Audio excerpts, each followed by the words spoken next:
Looking at the life and impact of General Sani Abacha, the brutal Nigerian dictator. Sani Abacha was born on September 20, 1943, in Kano, Nigeria, into a Kanuri family.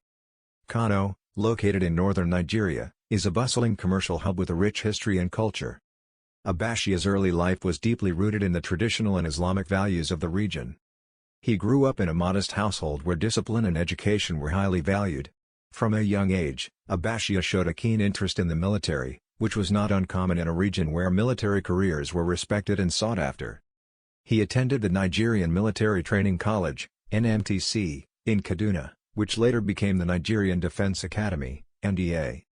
His training at the NDA marked the beginning of a distinguished military career. Personal life and family. General Sani Abacha was married to Mariam Abacha, who played a significant role as the First Lady of Nigeria. Born Mariam Jida, she hailed from Borno State and was known for her philanthropic activities, particularly in the areas of healthcare and women's rights. Mariam Abacha founded the National Hospital in Abuja and the Family Support Program, which aimed to improve the welfare of Nigerian families. The Abachas had 6 children: Ibrahim, Muhammad, Abdullahi, Mahmoud, Sadiq, and Zainab. The family's life was one of privilege and luxury, contrasting sharply with the hardships faced by many Nigerians under Abacha's rule. The Abacha children were educated abroad, and the family enjoyed the benefits of the wealth accumulated during Abacha's time in power. Military career and rise to power.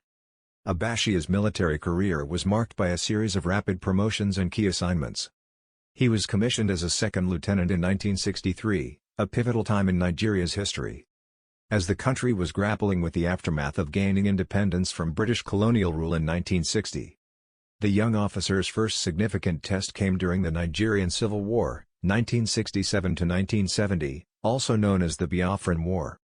Abacha played a crucial role in the conflict, demonstrating his tactical acumen and earning a reputation as a capable and loyal officer. His performance during the Civil War did not go unnoticed.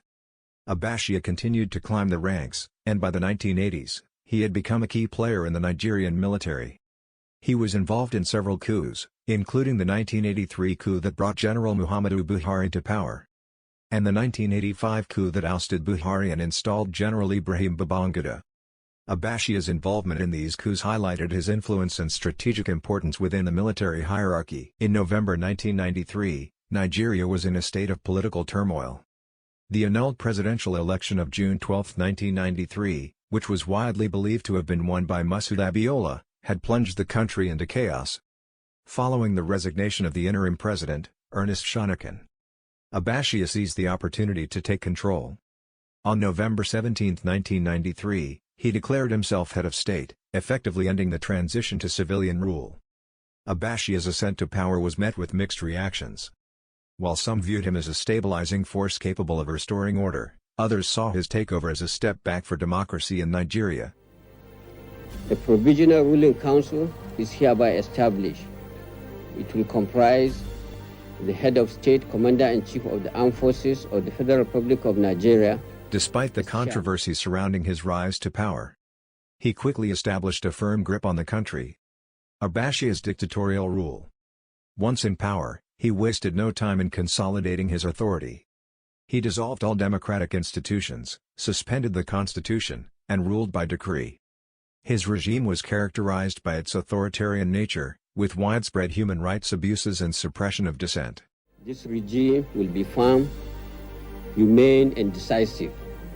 We will not condone nor tolerate any act of indiscipline. Human rights abuses and repression. Abacha's rule was marked by severe repression of political opponents and activists. Many prominent figures who opposed his regime were arrested, detained without trial, or forced into exile. One of the most notable cases was that of Ken Saro-Wiwa, an environmental activist and writer. Saro-Wiwa and 8 other activists from the Ogoni ethnic group were arrested, tried by a military tribunal, and executed in 1995, despite international outcry and condemnation. The executions highlighted the brutal nature of Abacha's regime and its disregard for human rights. Abacha's economic policies and corruption. Economically, his tenure was a paradox. On one hand, he implemented some economic reforms that aimed to stabilize the Nigerian economy. He launched the Petroleum Special Trust Fund (PTF), which was intended to use oil revenues to fund infrastructure projects and improve public services. On the other hand, his regime was plagued by massive corruption and embezzlement of state funds. Abacha and his associates were involved in the systematic looting of Nigeria's treasury. It is estimated that they siphoned off billions of dollars through various schemes, including inflated contracts, kickbacks, and direct transfers to foreign bank accounts. The extent of the corruption was staggering, and it had a detrimental impact on Nigeria's economy and development. Nigeria's international relations. Any attempt to test our will be decisively dealt with. Abacha's foreign policy was largely defined by Nigeria's domestic challenges and his regime's international isolation. His government faced sanctions and diplomatic pressure from Western countries, particularly the United States and the European Union, due to its human rights abuses and lack of democratic governance. Corruption allegations and financial scandals. The extent of the corruption under Abacha's regime was unprecedented in Nigeria's history. It is alleged that he and his associates embezzled between $3 billion to $5 billion during his time in office. The stolen funds were laundered through a complex network of bank accounts and shell companies in various countries, including Switzerland, the United Kingdom, and the United States. After Abacha's death, efforts to recover the stolen assets intensified. The Nigerian government, with the assistance of international partners, has been able to repatriate some of the looted funds. However, the process has been slow and complicated by legal challenges and the sheer scale of the corruption. Notable scandals by Abacha. Number 1. Swiss bank accounts. One of the most infamous aspects of Abacha's corruption was the use of Swiss bank accounts to hide stolen funds. In 2002, Swiss authorities agreed to return $700 million of Abacha's loot to Nigeria. This marked one of the largest repatriations of stolen assets in history. Number 2. The Abacha loot. The term Abacha loot has become synonymous with the vast sums of money stolen during his regime. Various countries, including the United States and the United Kingdom, have also frozen and repatriated funds linked to Abacha's corruption. Number 3. Family involvement. Members of the Abacha family were directly implicated in the corruption schemes.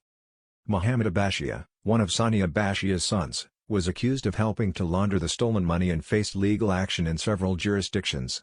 Abacha's demise and legacy. General Sani Abacha died suddenly on June 8, 1998, at the presidential villa in Abuja. His death, officially attributed to a heart attack, was shrouded in mystery and speculation. Some conspiracy theories suggested that he was poisoned, although no conclusive evidence has ever been presented. Abacha's death marked the end of an era of military dictatorship in Nigeria.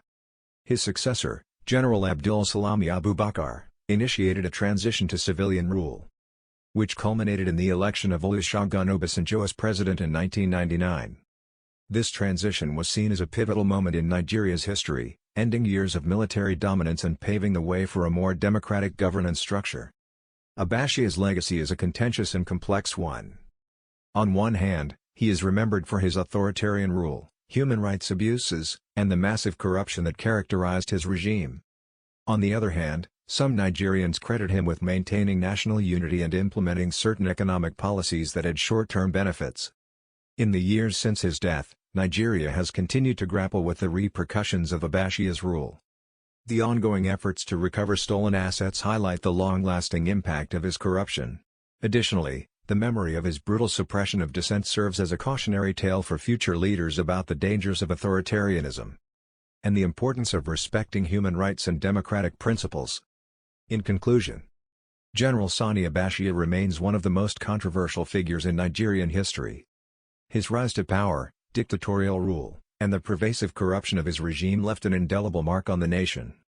While his tenure as head of state was marked by repression and economic mismanagement, it also serves as a stark reminder of the resilience of the Nigerian people and their enduring quest for democracy and good governance.